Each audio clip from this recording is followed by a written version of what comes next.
Bonjour à toutes et à tous mes amis, j'espère que vous allez bien. Aujourd'hui nous allons parler du film Netflix A Car a Lot, ou en français Je me soucie beaucoup, réalisé par Jay Blackson, le réalisateur notamment de La Cinquième Vague, le film de science-fiction avec Chloé Grace Moretz et Nick Robinson.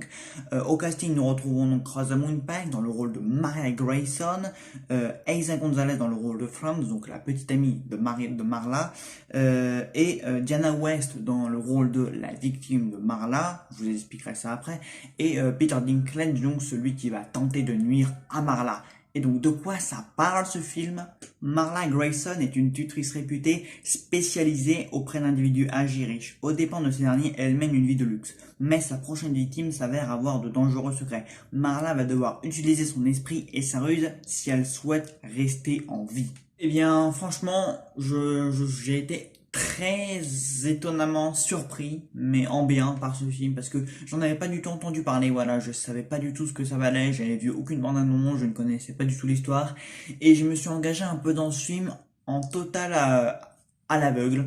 Et bah écoutez, franchement, ça a été une incroyable surprise, voilà, c'est le genre de thriller que j'adore. Parce qu'effectivement, le postulat de base, le synopsis, ce que le film raconte, ce que le film a à nous dire, le personnage de Marla Grayson, excellemment bien joué par Rosamund Pike, franchement, cette actrice, elle est incroyable. Revoyez-la dernièrement dans le film Radioactive, qui était réalisé par Marjane Satrapi, ou même dans le Goon Girl de David Fincher, elle est excellente dans les deux, hein. D'ailleurs, dans Radioactive, elle y joue Marie Curie, et franchement, ce film est incroyable. Voilà, je vous conseille vraiment ces deux films si vous ne les avez pas vus, parce que ce sont vraiment, bon, peut-être pas des chefs-d'œuvre, mais vraiment, Goon Girl est un excellent thriller, et Radioactive est un biopic documentaire assez étonnant, donc voilà.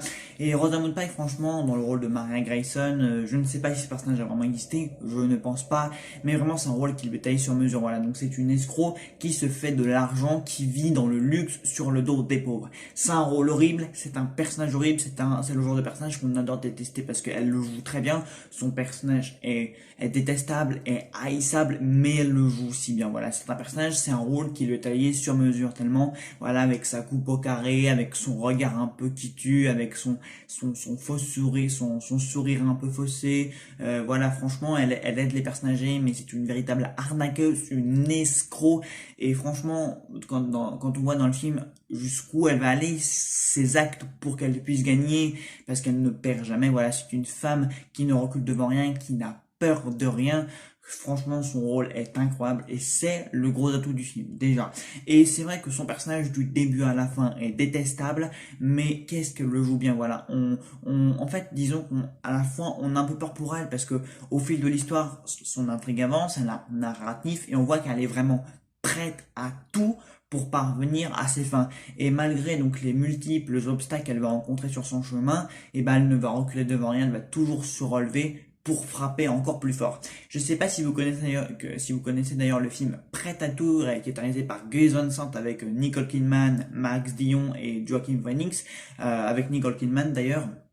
Ce film, et bah, ça passe, c'était bien entendu un autre synopsis, une autre histoire, mais ça parlait de là aussi donc d'une femme qui était prête à tout pour parvenir à ses fins. Vous voyez, c'est la fameuse affiche où on voit Nicole Kidman avec un regard un peu de tueur, un petit peu dévêtu. Et ben là, c'est exactement pareil. C'est le genre de femme qui n'a peur de rien, qui est prête absolument à tout pour parvenir à ses fins.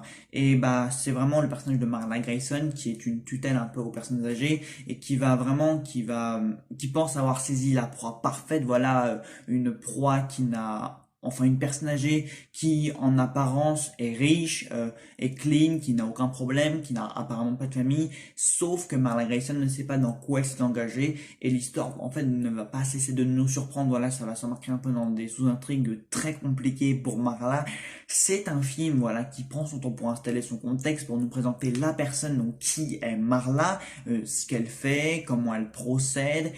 En fait, dès le début du personnage, l'histoire nous encourage à détester Marla pour qu'après on voie jusqu'à où elle est prête à aller et dans quelle histoire elle s'est engagée. Parce que sa nouvelle victime, donc la nouvelle personne âgée, donc elle va enfermer donc de part dans une maison de retraite, dans un hôpital, enfin dans un lieu pour personnes âgées.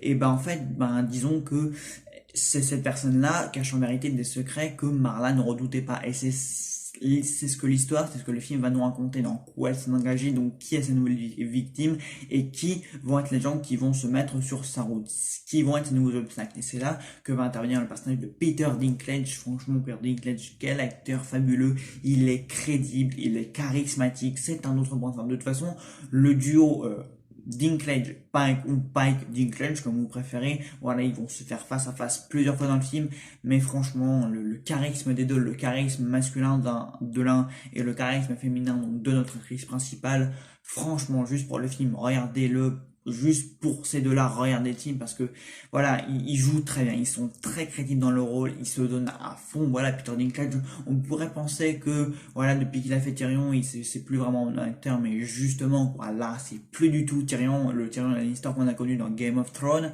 Vraiment, c'est un antagoniste de taille qui a des objectifs bien précis. Enfin, c'est un antagoniste, oui et non, parce que quand on voit le rôle de Marla, on se dit qu'en fin de compte, le personnage de Peter Dinklage, c'est pas vraiment lui le méchant, c'est plus Marla la méchante, parce que Peter Dinklage, lui, tout ce qu'il veut, c'est régler ses comptes avec Marla et récupérer donc la personne donc que Marla détient, parce que voilà, j'ai pas envie de vous révéler donc tous les petits spoilers, toutes les petites ficelles scénaristiques, mais voilà, l'histoire va bien plus loin qu'elle n'y paraît. Et c'est ça qui va être vraiment intéressant. Donc voilà pour le duo Rosamund Pike, Peter Dinklage, pour l'interprétation des deux, pour le jeu des deux, pour les multiples rebondissements de l'intrigue. Voilà, franchement, le film nous réserve tout un tas de petits twists. Enfin, de petits twists, c'est pas non plus des coups de théâtre, voilà, qui font des coups de théâtre choc, mais c'est vraiment des révélations donc, qui amènent l'intrigue, voilà, l'intrigue elle avance, elle va encore plus loin, elle essaie toujours d'aller plus loin autant que le personnage de Marla Grayson. Disons que l'intrigue et le personnage avancent au fur et à mesure. Voilà, le personnage avance, le personnage a un nouvel objectif, se relève, l'intrigue avance encore et encore. Il y a toujours des petites révélations. L'intrigue prend toujours un élan supplémentaire. On ne s'ennuie jamais, c'est très rythmé, c'est très dynamique.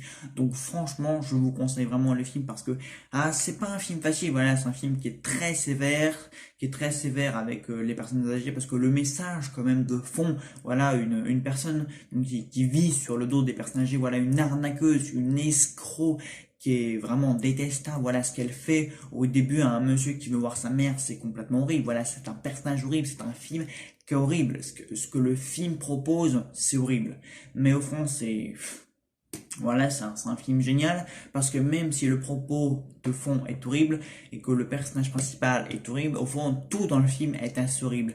Mais voir justement comment tout ça va se finir et suivre un peu le parcours de cette arnaqueuse de première, et bah juste vraiment ça c'est un film très intéressant. Je l'ai montré à ma mère d'ailleurs qui était à fond dans le film, voilà, quand on revenait pas de tout ce que le film avait à dire.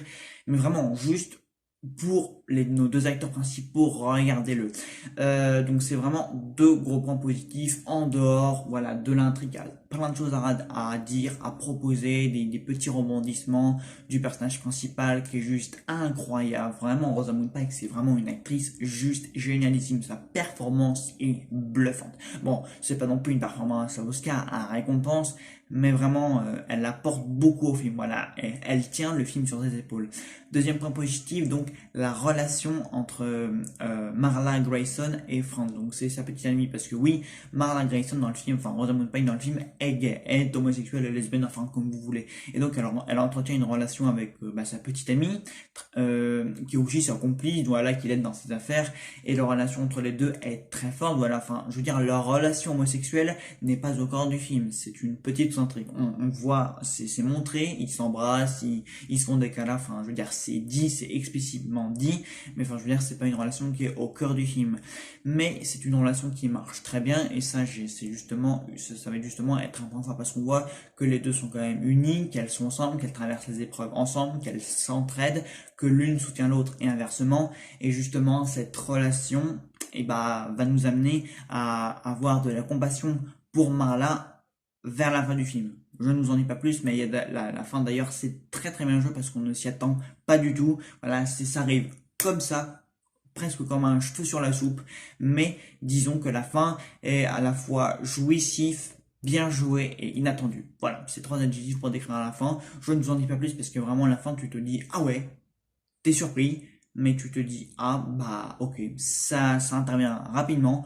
brusquement, et c'est pour ça que la relation entre les deux femmes marche très bien. Voilà, je ne vous en dis pas plus, mais je vous conseille vraiment A Car à l'autre pour nos deux acteurs principaux, pour son intrigue riche en rebondissements, pour le personnage haïssable de Marla Grayson, pour ce qu'elle devient, pour ce qu'elle est, pour tout ce qu'elle fait, la façon comment elle se relève. C'est un bon film. Voilà, c'est un film avec un propos sévère, avec deux personnages incroyables, avec deux acteurs incroyables, avec une intrigue qui est forte en rebondissement. Et je vous conseille donc cette surprise Netflix, A Car à l'autre. Voilà, j'espère que ma critique vous aura plu. Si c'est le cas, bah, n'hésitez pas à liker, partager, commenter. Voilà, et on se retrouve très vite pour une nouvelle vidéo. Salut à tous.